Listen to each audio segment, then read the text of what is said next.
3 jours de célébration pour plus de solidarité en Côte d'Ivoire.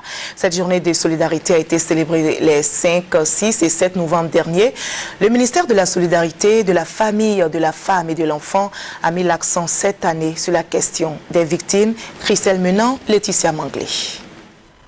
La solidarité ivoirienne est légendaire et depuis 2007, un décret institue le 25 août de chaque année comme journée nationale de la solidarité. La solidarité, c'est quelque chose de bien la journée déjà, mais il faudrait qu'on arrête de faire tout ce qui est folklore et puis qu'on aille droit au but avec des choses plus sincères qui prônent l'amour véritable. Le sens de la journée nationale de la solidarité.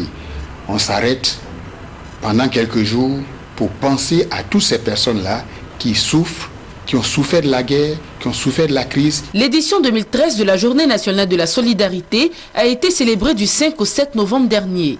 Conférences publiques, activités sportives, plus de 1000 participants venus communier autour du thème retenu « Solidarité et réconciliation nationale, la question des victimes de guerre ». Le bilan est positif et on peut s'attendre à des retombées concrètes pour les populations concernées. Le cas particulier des victimes de guerre est préoccupant. Et c'est en cela qu'une action sera menée pour les dédommager de tout ce qu'ils ont perdu au cours de cette crise-là. Seconde étape et innovation de cette journée, édition 2013.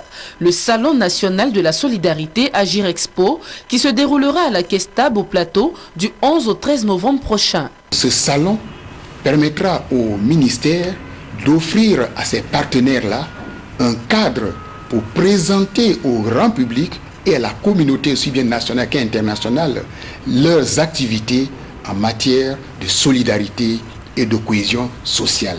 En plus de mieux connaître les associations et organisations humanitaires, les populations pourront bénéficier sur place de consultations juridiques, médicales et psychologiques gratuites. Des experts présents aussi pour conseiller les porteurs de micro-projets.